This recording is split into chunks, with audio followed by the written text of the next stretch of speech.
새누리당과 민주통합당의 공천 신청이 마감이 됐습니다. 4월 총선에서 이에 여야의 격전지가 펼쳐질 지역들의 관심이 그래서 집중이 되고 있습니다. 네, 그중에 한 곳입니다. 서울 도봉갑에 공천을 신청한 새누리당 신주호 의원과 얘기 나눠보겠습니다. 안녕하십니까? 네, 안녕하십니까? 네, 의원님 18대 총선에서 도봉갑하면 민주통합당 고 김근태 상임고문과 대결을 해서 의원님이 이긴 지역 아닙니까? 네, 맞습니다. 겨우 이겼습니다. 관심 지역이었었잖아요, 굉장히. 네, 네. 상당히 그때 표 이변이. 차이가 얼마나 표 있었죠? 차이가 퍼센티지로는 한 2% 차이 났고요. 한 1,300표 정도. 네.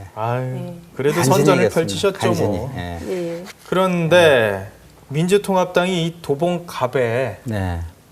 고 김근태 고문의 이제 인재근 여사를 이제 네. 공천을 하겠다는 입장을 밝히는 것 같아요. 네. 오늘 뭐 인재근 여사도 민주통합당에서 그렇게 하겠다면은 본인이 출마 의지가 있다라는 뜻을 나타내고 예. 있는 상황이고 네. 강금실 전 법무장관이 이제 후원회장을 또 하겠다. 네. 결국 민주통합당에서 신지호를 대상으로 집중 포화를 하겠다는 얘기거든요. 저희 지역구 도봉갑이요. 이른바 저희 새누리당에게는 좀 자갈밭이라고 불리던 그렇죠. 지역이었습니다. 그래서 지난번 총선 때 제가 새누리당 후보로는 처음으로 당선된 예. 그런 지역인데 아시다시피 지금 당의 지지도가 과거에 비해서 현저히 떨어졌기 때문에 이번에 굉장히 힘겨운 싸움이 될 거라고 생각은 합니다만 네. 다만 이제 제가 4년 동안 지역 유권자분들을 꾸준히 접해 보니까 이제는 뭐 당만 보고 찍겠다. 자기가 어느 지역 출신이니까 어느 당을 무조건 찍겠다는 이른바 묻지마 투표 경향은 점차 줄어들고 네. 이제 사람을 보고 뽑겠다. 특히 이 사람이 지역 발전을 위해서 어떠한 공헌과 기여를 해줄지 그걸 나름대로 판단하고 분석해서 찍겠다 하는 이런 경향이 좀 늘어나고 있는 것 같아요. 예. 그래서 네. 뭐 저는 나름대로 또 열심히 하면 선의의 경쟁이 되고 의미 있는 승부가 되지 않겠나 이렇게 생각합니다. 자신이 있으신 모습이에요. 아니 그렇지는 않습니다. 네, 그런데 상대가 누구든 간에 당내 공천을 먼저 받는 게 네. 우선이지 않겠습니까? 네. 자신 있으십니까? 뭐 제 입으로 말씀드릴 수는 없지만 이변이 없는 한 예. 뭐 주어질 수 있지 않겠나 생각합니다. 네. 그런데 이 새누리당 공천심사 기준이 네. 뭐 이런 말씀드리면 네. 죄송합니다만은 이 좀 무리를 일으켰던 네. 의원들에 대해서는 좀 배제를 하겠다라는 네. 거거든요. 얼마 전에 그 음주지호라고 해가지고 별로 좋지 않은 네. 별명이 네. 또 붙으셨는데 네. 뭐 별 영향은 없을 거라고 보세요?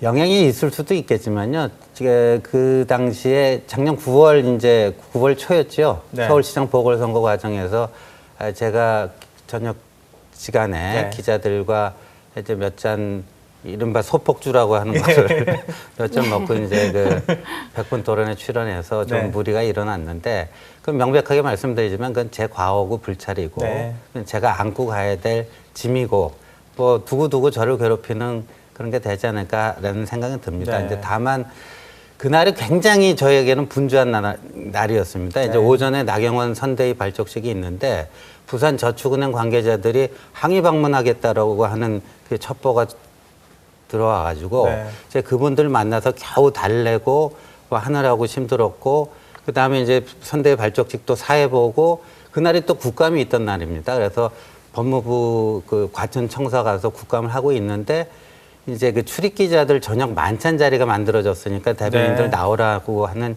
연락을 받고 나갔는데 이제 저 말고 다른 대변인 두 분이 같이 나오시기로 했는데 이분들이 예. 상당히 늦어버렸어요. 그래서 예, 그렇군요. 제가 좀 그 과정에서 좀 알겠습니다. 오바를 했습니다. 예. 네. 그리고 의원님께서 공천 과정 하나둘씩 의구심이 든다라는 네. 얘기를 하셨고요. 그리고 정몽준 전 대표도 한마디를 또 하셨죠. 네. 이번 총선 공천에서 특정 계파를 겨냥한 어떤 불이익이 있을 거라고 보고 계시는 겁니까? 있어서는 안 되겠죠. 근데 예. 이제 4년 전에 이른바 친이 핵심들이 공천을 주도하면서 예. 친박 인사들 그래서 공천 학살이란 말까지 나오지 않았습니까? 네. 그래서 예. 이번에는 그 역으로 뭐 그런 친이 핵심들에 대한 표적 뭐 공천이 이루어지지 않겠냐 하는 의구심이 지금 있긴 있는데 네. 박근혜 비대위원장께서도 누차 1000명을 하셨고 그러니까 객관적 지표에 의한 시스템 공천을 하겠다라고 했으니까 조금 더 지켜봐야 될 것 같습니다. 당내 분위기는 어떻습니까? 그런 우려들이 많이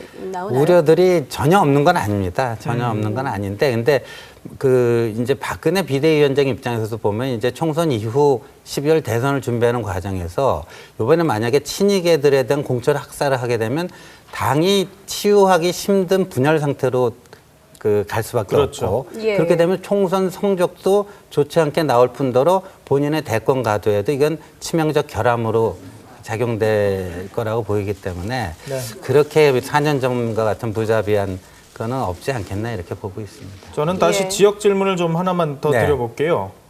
신지호 하면은 뉴라이트 아닙니까? 네. 뉴라이트 하면은 뭐 일반인들이 속된 말로 강하게 표현하면 보수 꼴통 이미지 네. 갖고 있지 않습니까? 네. 인재근 여사 민주화 운동에 네. 또 상당한 영향을 하신 분인데 그렇다면 민주화와 보수 꼴통의 이 두 가지 프레임의 네. 대결이 되는 거가 될 수도 있을 것 같은데 네. 어떻게 보십니까? 그 대결 구도로 가면 좀 어려울 것 같은데. 이게 뭐 이제 뉴라이트에 대해서 그거는 새로운 좀 21세기 현대화된 네. 보수를 하자고 시작한 운동인데 그것 때문에 이른바 이제 진보 좌파 진영에서 굉장히 곤혹스러웠기 때문에 예. 여하튼 저희들에 대해서 뭔가 이제 색깔 덧칠을 해야 되고 그 과정에서 이건 이제 보수 꼴통이다, 뭐 수구 꼴통이다 하는 그 이미지를 예. 더 씌우기 위해서 몇 개 했는데 예. 아직도 저는 뉴라이트 정신이 여전히 필요하다. 그러니까 부패와 반칙으로부터 자유로운 그런 진정한 보수를 만들어야 된다는 게 그때나 지금이나 저의 변함없는 생각이고 또 인재근 후보가 되겠지만요. 그분 나름대로 걸어온 그 민주화 투쟁의 길이 있고 네. 저는 저 나름대로 길이 있기 때문에 그런 거를 선의의 경쟁을 통해서 주민들의 판단을 구해야 된다고 생각합니다. 합리적 보수의 길이라는 말씀이시죠? 예. 네. 그리고 홍준표 전 대표를 네. 비롯해서 당내 중진들이 계속해서 공천 포기를 했어요. 줄줄이 공천 포기를 했는데 어떻게 보십니까? 홍준표 전 대표의 경우에는 이제 공천 포기라기보다 일임하겠다는 거였어요. 일임하는 거죠. 이제 예. 그냥 그 부담을 덜어주겠다. 그러니까 공천 안 해줘도 할 수 없다, 뭐 그런 건데. 근데 이제 17대 때 예. 탄핵 역풍이 불었을 때 그때는 28명이나 그 불출마 선언이 있었는데 예. 이번에는 12명뿐이 없습니다. 그리고 예. 이른바 3선 이상 중진급 의원 39명 중에 9명만 그런 식의 이제 불출마 선언이라든가 당에 일임하겠다는 의사 표명을 하고 30명이 이제 공천 신청을 했거든요. 그러니까 예. 그때에 비해서는 좀 자기 헌신과 희생이 좀 부족한 게 아니니까 어찌 보면 탄핵 역풍 때보다도 지금 당이 더 어려울 때인데 네.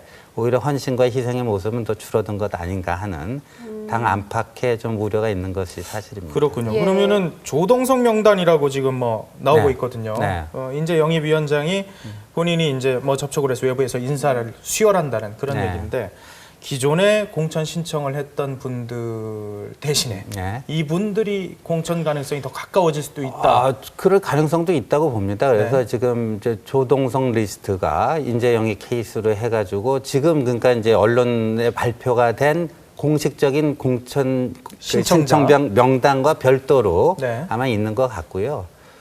그것이 이제 어떻게 이제 적용이 될지는 두고 봐야 되겠는데 어디까지나 그건 뭐 좀 객관적 지표에 의한 것들이라면 뭐 탈락이 되더라도 그 4년 전과 같은 커다란 후유증이랄까 뭐 그런 거는 좀 줄일 수 있지 않을까 보여집니다. 도봉갑이 그러면 어떻게? 저희 지역이 뭐 예를 들면 뭐죠 전략공천 지역으로 예.